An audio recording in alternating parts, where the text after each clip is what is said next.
Hello Paradise by ลาดักหยา Travel วันนี้ First EP จะนำพาเพื่อนทุกคนไปตั้งแคมป์อยู่ถึงภูผาใดอุทยานแห่งชาติภูควยบรรยากาศโคตรดีโคตรพีซมาเบิ่งกันเลย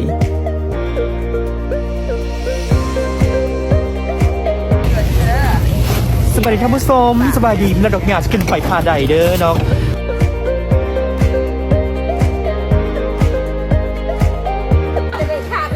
เบิ่งสภาพตอนที่กำลังขึ้นไปภูผาใดเห็นไหมเนี่ยสมพันษาว่าเป็นภูเขาควายผสมขึ้นมาก็เห็นควายเลยนี่เป็นเท่าเด่นทางจาก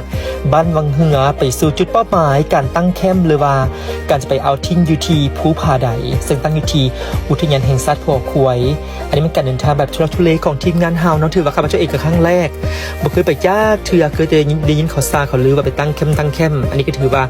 คุ้มแล้วทั้งสองข้างทางเขาสิเห็นธรรมชาติสวยสดงดงามติดไปด้วยภูผาป่าดงปานแต้มนะท่านผู้ชมเนาะตามทีมงานเบ้าว่าการที่จะไปจุดบนเขาจะปีนภูผาใดหันมี2ทางเลือกคือ1เอาเครื่องของสัมภาระยัดซื้อรถตอกนี่แหละก็ให้ชาวบ้านไปส่งขี่ไปส่งอันที่2คือสามารถที่จะเดินทางจากบ้านบางเฮือเลยเราบุกเข้าไปบุกฟ้าป่าดงไปฮอดบอนจุดสถานที่ที่ไปล้มตัวกันหันก่อนที่จะขึ้นภูผาใดตอนนี้เราทุกอย่างกับพร้อมแล้วที่จะขึ้นไปพิชิตภูผาใดเนาะตอนนี้ห่างกายแบบพร้อมแหงเบิ่งเครื่องของพระยูนสนะไปมืดไป1 คืนยูน3 ปีมีเจ้าขุนบดแถวนั้นเนาะตอนนี้ก็พร้อมแล้วเดี๋ยวเขาจะขึ้นในด้านเชิงเลยจะหน่อยเนาะ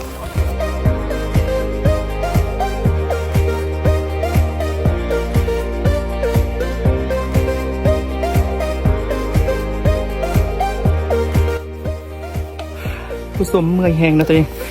วิวงามแห้งงามบ้านน้อยเห็นบ่อยู่ด้านหลังข้าพเจ้าเห็นบ่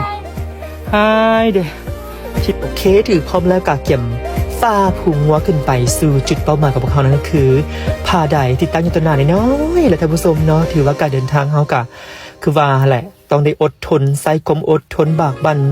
เกาอดเกาเงินหาเสด็จทอนคำตามเพิ่นว่าเนาะแต่ว่าแค่หักแข่งขาบ่แข่งถ่าพีกและตกลงอะไรเอาไปเกิดใหม่ท่านผู้ชมเกิดใหม่แท้เลยอันนี้ก็เป็นบรรยากาศอยู่ด้านเทิงน้องงามเนาะจุดเด่นก็ถือว่าคุ้มค่าแล้วเนาะความเมื่อยก็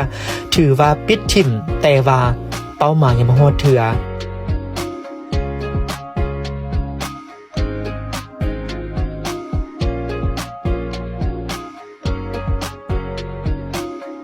เมื่อเดินทางระยะหนึ่งกลับมาฮอดมาถึงจุดเป้าหมายนั้นคือใกล้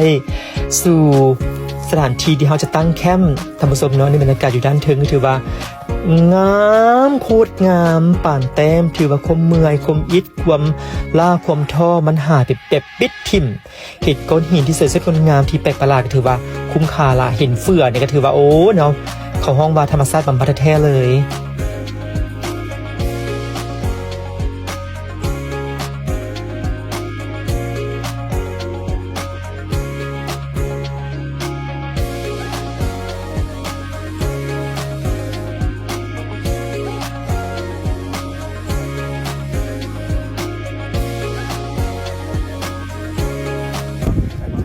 ตอนกลางคืนกับเขาจะมีแคมป์ไฟเนาะ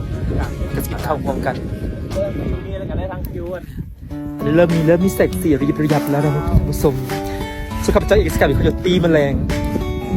เป็นไงสนะเดือดฟ้าละเมื่อพวกเขาเฮฮาปาร์ตี้แล้วก็ถึงเวลานอนตักเนื่องก็ตื่นเช้าละตื่นมาหับอากาศบริสุทธิ์และการมาเบิ่งแต่เป็นขึ้นงานให้งามว่า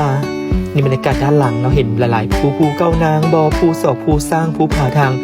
มีอย่างต่างๆที่เป็นสาขาของภูเขาควายถือว่าคุ้มว่าคุ้มเมื่อนะหายปิดทิ่มอันนี้เราเข้ามาธรรมชาติบำบัดแท้ๆเลยท่านผู้ชมเนาะถือว่ามีโอกาสดีที่ได้มาบุญบ่ฮอดยังบ่ถึงบ่ฮอดเลยนะ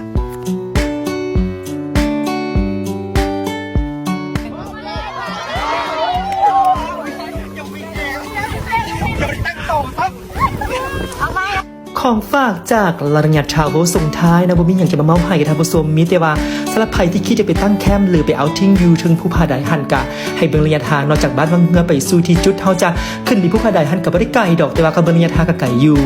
ฉะนั้นนี่คือขึ้นกับใจเฮาถ้าว่าเฮาอยากสูดอากาศบริสุทธิ์อยากพบสิ่งใหม่ๆอยากพบธรรมชาติบำบัดอย่างก็แล้วแต่คือว่าคุ้มแน่นอนเลยทุกคนเนาะได้เดินทางไปติดตามกับลาดักหยา Travel กับอีพีใหม่ไวๆนี้อย่าลืมติดตามนะเด้อแล้วพบกันบ๊ายบาย